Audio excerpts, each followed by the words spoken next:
Good afternoon. It's really nice to see all of you here. Dear fellow workers, I don't know about you, but I'm proud to be called a worker.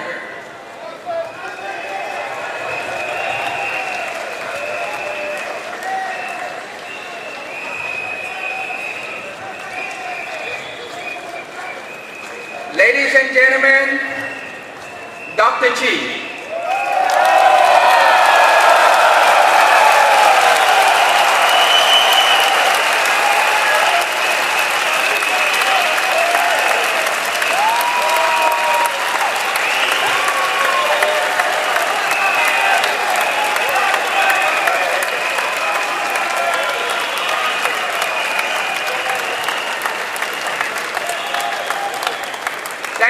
Thank you.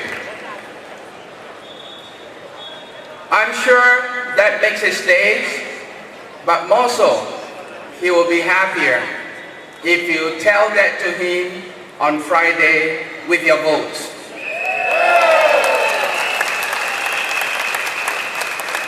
So like I was saying, I'm proud to be called a worker because it means that I work for a living. It means that I make an honest living. For that, I'm proud. I'm sure you are too. Making an honest living, however, does not mean that we have to slog for hours day in and day out just to make barely a sustainable wage. Except for the periods of recession, we usually see our wage increase a little bit each year. That's good, of course, that's good. But if prices are increasing faster than our wages, then in fact, we are getting poorer. And that is the case because data shows us that in Singapore, our purchasing power is getting smaller. Meaning, you and I, we are getting poorer. Not the other way around. We have the National Wage Council to determine our level of income. The NWC is made up of representatives from 3 bodies, or the so-called tripartite. The government, the employers, and the trade unions. Imagine that, just for a moment. When 2 wolves and a lamb meets together to discuss for dinner, guess what the decision is going to be? It's a bleak picture, isn't it?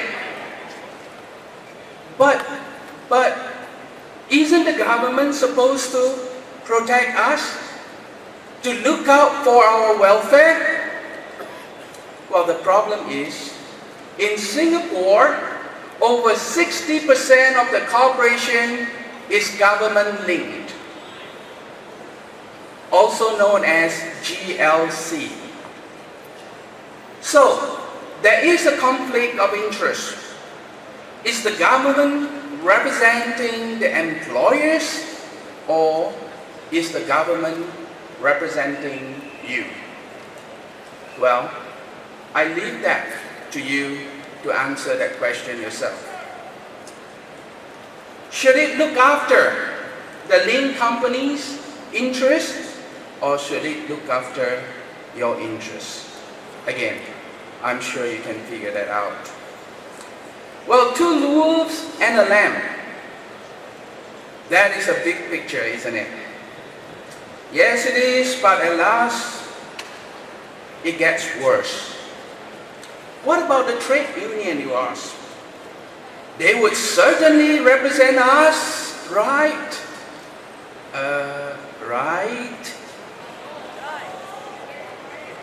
Well, Let me put it in colloquial. By right, the trade union should be representing us, huh? But by left, that's a different story, isn't it? Well, Mr. Lim Swee Say, just until recently, was our union chief. And he has said that minimum wages has no place in Singapore. He wanted Singaporean workers to be cheaper, better, faster. Cheaper, better, faster.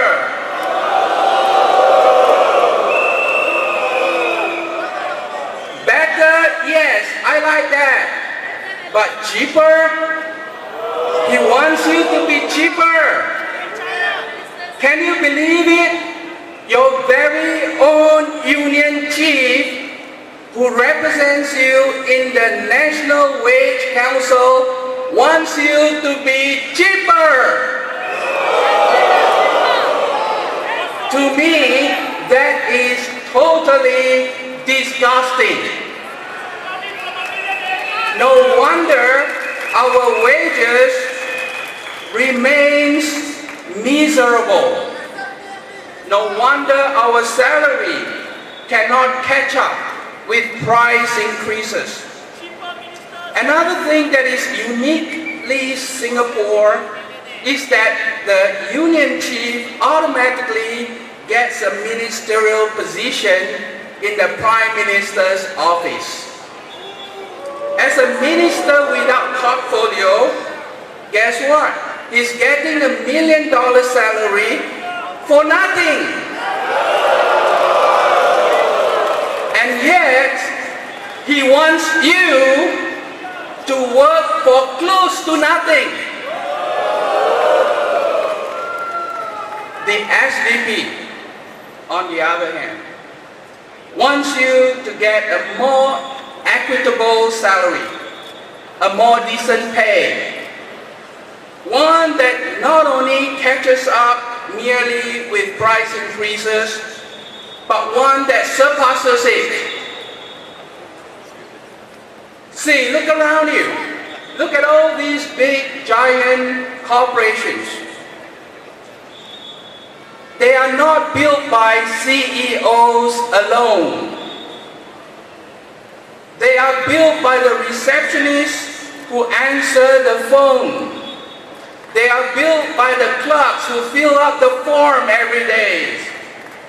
The dispatch riders that delivers your mails. The technicians who maintains the corporate facilities. The managers who make sure everything takes and work together. These mighty corporations, they are built by you, and you. You deserve a lot more than what they are giving. Beyond fair wages, the SDP wants the life quality of our workforces to be improved. The catchword here is work-life balance. You heard a lot about it. You heard them on the commercial. You heard them, read about them in the magazines. You heard them every day. But in reality, is that a reality in your life? For some of you, perhaps, lucky you, you're among the few. But for most of us, work life is anything but balance. In my walkabout just a couple of days ago in UT, I met this young mother with a little child. Came to the door and he asked me, "Yes, I will vote for you, but if I vote for you, what can you do for me?" Well, I say I'm not really a very talkative person, but when I say something, I want my words to count. So, what is it you want me to speak up for you in Parliament? I asked her. say just one thing, just one thing. I want my husband to be able to come home early enough to have dinner with me and my child.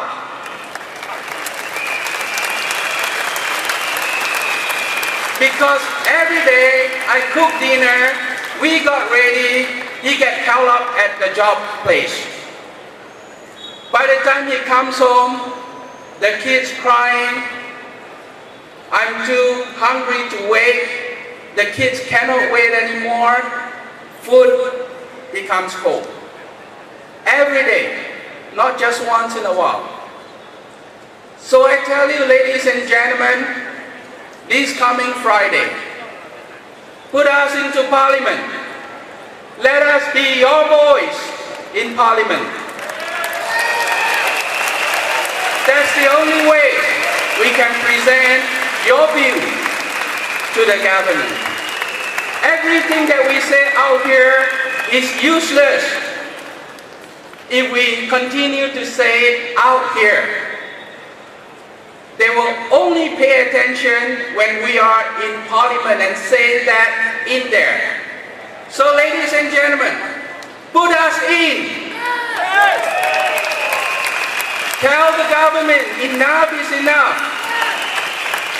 The workers must be empowered. We want our lives back. Thank you.